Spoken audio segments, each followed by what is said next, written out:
At 58 years old he had learned that patience was not simply a virtue but a necessity. His driver had called to say he would be delayed by 20 minutes and Edward found himself standing alone beside his silver sedan in the nearly empty lot of the restaurant where his blind date had been scheduled. The date itself had been cancelled an hour earlier. A polite text message explaining that something had come up. Edward had smiled quietly to himself when he read it because he understood that blind dates at his age were awkward propositions at best. His daughter had insisted on setting it up and he had agreed only to make her happy. Now he stood in the amber light of a September evening feeling neither disappointed nor relieved. Just peacefully alone with his thoughts. That was when he noticed her. A woman perhaps in her early 50s stood near a dark blue car 3 spaces away. Her shoulders were trembling slightly and even from this distance Edward could see she was crying. Not dramatically but quietly, the kind of crying that comes from exhaustion rather than sudden grief. She wore a simple olive-colored dress and her brown hair fell softly around her face as she pressed her hand against her forehead. Edward was not the kind of man who inserted himself into the lives of strangers. He had built his fortune through careful observation and measured action. But something about this woman made him pause.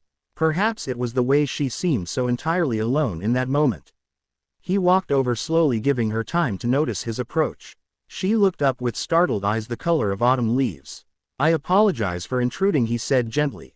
"But I noticed you seem upset. Is there anything I can do to help?" She wiped her eyes quickly with the back of her hand the way people do when they are embarrassed to be seen in a vulnerable moment. No, I am fine," she said. Her voice was warm despite its trembling. "Just having one of those days I suppose." Edward nodded. "I understand those days well." He paused. "My name is Edward." She looked at him for a long moment as if trying to decide whether to trust this stranger in the parking lot. "I am Natasha," she finally said. "It is nice to meet you, Natasha, even under these circumstances." She almost smiled at that. "Almost. My car will not start," she explained. "And I just got a call from the school saying my daughter has a fever and needs to be picked up. And my phone is about to die." And she stopped herself. "I am sorry. You do not need to hear all of this." On the contrary, Edward sighed. "I have nowhere to be in 20 minutes to spare. Would you like me to take a look at your car? I am not much of a mechanic but I have learned a few things over the years." Natasha hesitated then nodded. 20 minutes later Edward had determined that the battery was dead and had called his driver to bring jumper cables. During that time he and Natasha had talked. She told him about her daughter Sophie, who was 7 years old and the light of her life. She mentioned that she worked as a librarian at the public library downtown. She spoke about how her husband had passed away 4 years ago and how she was still learning to navigate the world as a single mother. Edward listened, really listened, the way he had learned to do after his own wife Margaret had passed away 6 years before. There is something sacred about hearing another person tell their story, he thought. Something holy about being trusted with someone else's pain. When his driver arrived with the cables and they got her car started, Natasha thanked him profusely. "I do not know how to repay you," she said. "You have been so kind." "There is nothing to repay," Edward sighed.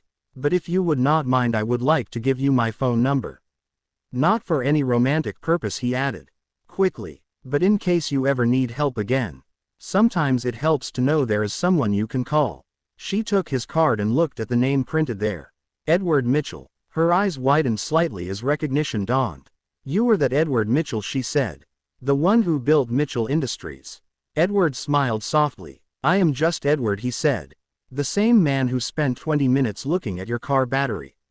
1 week later Natasha called him. Sophie was home from school with a cold and she was struggling to find someone to watch her while she went to work. "Do you know any babysitters?" she asked almost apologetically. "I know this is a strange thing to ask." "I do not know any babysitters," Edward sighed. "But I do know how to make chicken soup. And I happen to be free this afternoon." He arrived at her small apartment an hour later with ingredients for soup and a worn copy of Charlotte's Web that had belonged to his own children decades ago. Sophie was a small girl with her mother as autumn eyes and a serious expression that softened when Edward showed her the book. "My daddy used to read to me," she said quietly. "I know," Edward sighed. "Would it be all right if I read to you while your mom is at work?" She nodded. And so began an unlikely friendship. Over the following months, Edward became a regular presence in Natasha and Sophia's lives. He would stop by on Saturday mornings with pastries from the bakery near his office. He helped Sophie with her homework and listened patiently as she told him about her friends at school and her dreams of becoming a veterinarian. He and Natasha would talk late into the evenings about books and music and the small joys that made life worth living. Neither of them called it dating. They were too old for such labels perhaps, or too wise, but there was something growing between them. Something tender and careful, like a garden planted in autumn that somehow still finds the strength to bloom.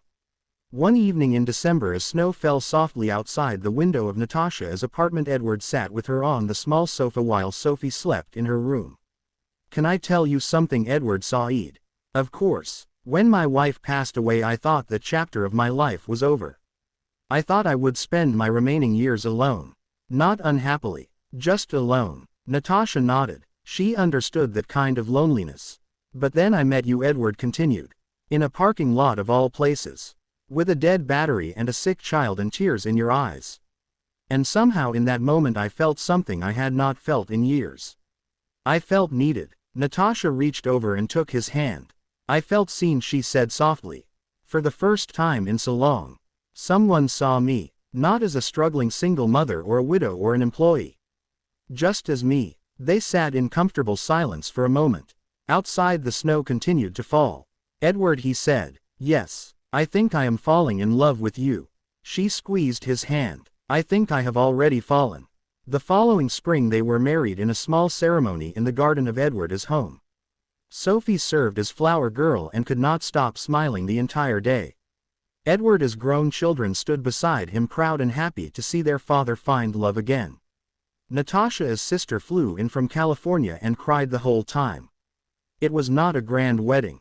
There were no elaborate decorations or celebrity guests despite Edward's wealth. Just 30 people who loved them gathered under a canopy of cherry blossoms. As they exchanged vows, Edward looked into Natasha's eyes and thought about how strange life could be.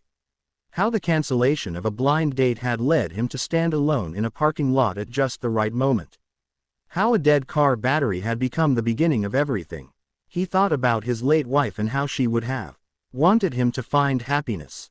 He thought about Natasha's late husband and hoped that somewhere he was watching over them with approval.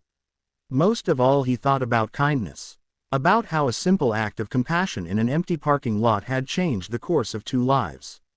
Years later, when people asked Edward what the secret to happiness was, he would smile and say, "Pay attention to the people around you. Especially the ones who are crying near your car. You never know when a stranger might become the love of your life." And Sophie, who eventually did become a veterinarian, would tell people that her stepfather taught her the most important lesson she ever learned. That love does not always arrive in grand gestures. Sometimes it comes quietly, in the form of chicken soup and an old book. On an ordinary afternoon, when you least expect it.